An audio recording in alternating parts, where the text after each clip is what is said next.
had you demanding things and claiming the planet to be your own, but you'll get around to that because nothing happens overnight. You know that, but you can be patient and wait because you know you're dealing with some people who has 2,000 plus years of this book brainwashing them. This book accommodated with all types of organized crime strategies of deprivation and privileging and carnal pleasures and drugs and racketeering and all kinds of things that can make you get attached to a system of criminal activity disguised as being that ordained by murder instructing God. That everyone grows to love as the world decays and dies, and everyone ends up in poverty and just holding this book. Right here. After they came here with this book, and you own the land, you end up holding the book, and they have all the land. Think about that. Okay, it says the salvation. It said, John to the 7 churches which are in Asia, grace be unto you. Now John in 7 churches in Asia. Another white man in Asia. How did they get in Asia? They went over there and destroyed all the temples of all the black people. And just put their temples up. Just threw everybody else's system of religion away with their murdering asses and decided now that they took over everything, the only really good book you can find about all these places on earth is their books and their stories of their existence as the people of the land, being under God ordained device, but no one else, because they can't tell you the crimes that was committed in order for the churches to be there. Okay?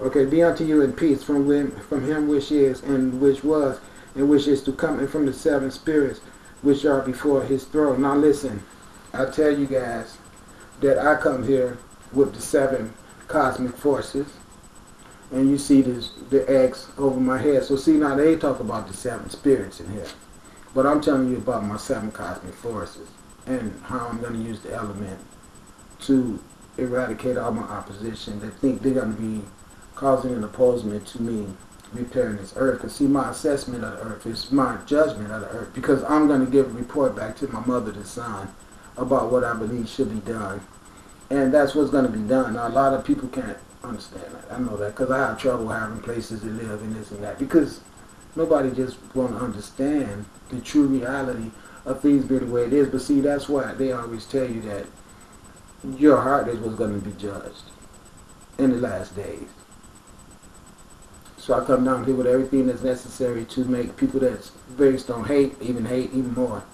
Because see, that's what they do. They give you that spiritual energy that's divine, and at the same time it's attractive and alluring, just like any bait would be if you went hunting or fishing. You got to make it be something that is enticing and something that has that charisma type of allurance to it. You get what I'm saying?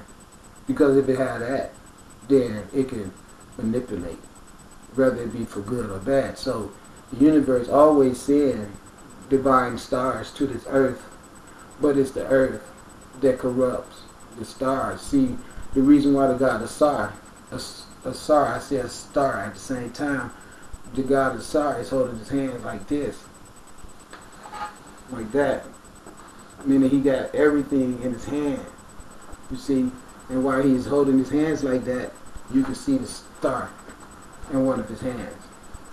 That 5-point star is sitting in his hand. And what that is saying is that a star turned into a man. So it's saying that the light of the heavens, which is me, when Jesus said, I am the way, the truth, and the light, they stealing all this stuff from us. It was not Jesus that said that. It was Yeshua, which is a family member of mine that always, well, I haven't saw him in a long time, but always used to come and talk to me all the time. I come from that bloodline, the same bloodline of the King Tutankhamun. But the way we say our name nowadays, with the new dialects of the English people and everything been involved, it's Kamen. There's a whole lot of us growing up back east. That's why I know so much about Illinois and Michigan and Ohio and places around there. And it's raining like never before here in Washington. So it's going to be interesting. It says, so John is the 7 churches which are in age of grace be unto you, and peace from him which is, and which was, and which is to come, and from the 7 spirits which are before his throne. Now, I always tell you guys that I am the God of Sar, the God of the perfect black. And I tell you guys that all materialism has to come from the realm of thought, that I am the true act of God and controller of that blackness, that pure potentiality. I tell you guys about that. So now look what they're claiming. It says, John to the 7 churches, and I always tell you about my 7 cosmic forces. See, they plagiarize all this stuff from us. See, it's me bringing the judgment, and you guys don't sleep on that, because they gave this book to you all and claimed to be who us melanated people are, but you don't find their temples anywhere except the temples that they newly erected on earth, as they destroyed all our temples and put their garbage temples up and claimed that that's what somebody did to them. Everything they did to us, they claim someone did to them. And so as them predating this stuff in the Bible, meaning that they trying to tell you that this stuff already happened. Okay, what I'm trying to tell you is this.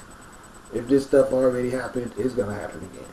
But it had never happened to these white people, because if it would have happened to the white people, they could have substantiated proof of someone doing that to them the way we have substantiated proof of them doing it to us. So we know what happened, because we have proof that they were the ones who perpetuated those type of crimes against the black people. The black people, Egypt did not enslave them. They went into Egypt and destroyed Egypt and enslaved the Egyptian people. And then went into Jerusalem. They did it to all the lands of its melanated people all over the planet, because we trusted them, and they took advantage of that. And so all this stuff that's in Revelation, it's the stuff that's getting ready to go down on the earth right now. That's what I'm saying to you, all right? All this stuff that Yeshua is revealing to them is getting ready to happen. The only way that, this is my point, that he knows it will happen, this trip, is because it had happened before on all different other planets and everything. Because like I say to you, when you look into the stars at night and you see all those other planets, your mind should be big enough to imagine that everything that goes on this planet probably goes on this another planet. We're probably another symbolic or synonymous representation of yourself, your own spirit, having another body existing somewhere else, yet being a part of this body, still being on the outer realm of that which encapsulate even this encompassment. You understand? So this is how immortality goes on, and this is why there should be a quest for immortality. So now the 7 cosmic forces and the 7 spirit that they talking about in here, these 7 spirits that is supposed to show up to be in the company of Jesus Christ, is the 7 cosmic forces that I brought with me, that I tell you is constellations of starships. Now when I tell you I have 1 million starships, and then I tell you the capacity of that 1 million is 1 billion, the reason I say that to you is because these light ships can generate small replicas of themselves that are like droids or like robots, light robots, if you will. They have no spiritual flesh. They are just comprised of intelligence of light.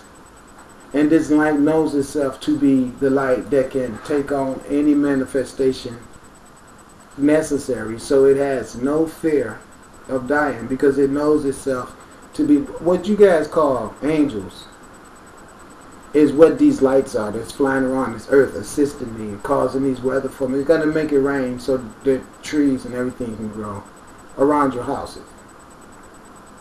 I've seen an earthquake fall with all the trees in the neighborhood breaking apart, falling on people's houses. It was a mudslide, and it was so devastating that the trees themselves were sliding down at an angle like this, and I saw them just wiping out a whole bunch of houses.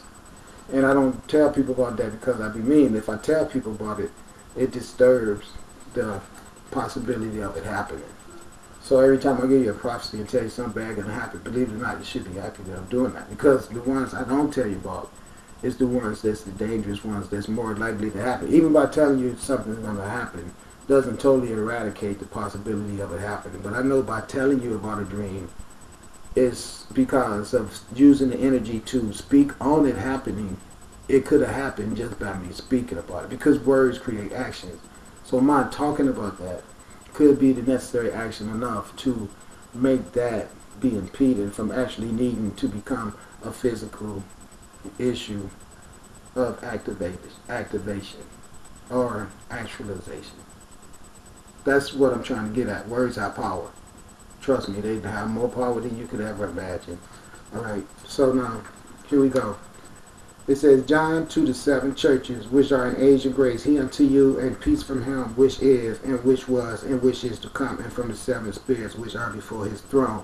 The seven cosmic forces, and me telling you that I'm the Lord of perfect black. That means that all manifestations have to come from the realm of my wife, a set of spiritualism of the universal universe that spits out all manifestations that we utilize comes from wholes and return to wholes. There's nothing you can do on this earth without taking something out of a hole and putting it back in, or putting it back into a hole. And these are universal principles that always give sustainment and substantiation to my hypothesis that the women of the universe, of all seen and unseen existences, both visible and invisible on the spiritual realm and the existence of manifestation, are responsible for all manifestations, which makes this cosmic pussy, or this cosmic vagina, greater than any story of some dead man on the cross, or any man being great, because even, or God, without him having his true power, relying in that which sustains and gives existence to it. Now, the ancient Kemetic people knew this, and we lived by this, and we revered our women, and we would have never wrote a book that was instructed around survival and correct maintenance of a society, and then overlook the woman and her birth techniques.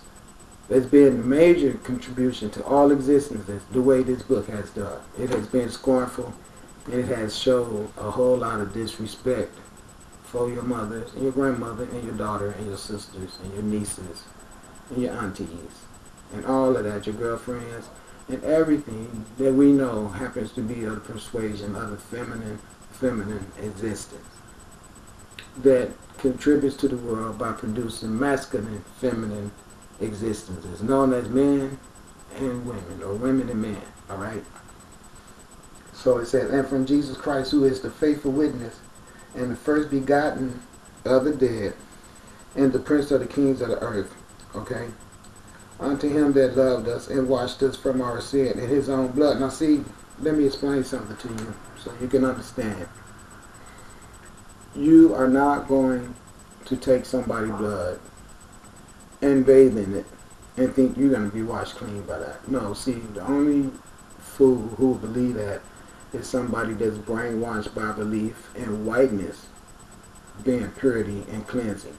So when you see your whiteness and then you see a white savior whose white blood you can use to wash your whiteness even more white, okay, and then you see black people following that same foolish belief, and it's so gory. The thought of bathing in someone's blood. See, you need to think about how vampiring that whole thought is.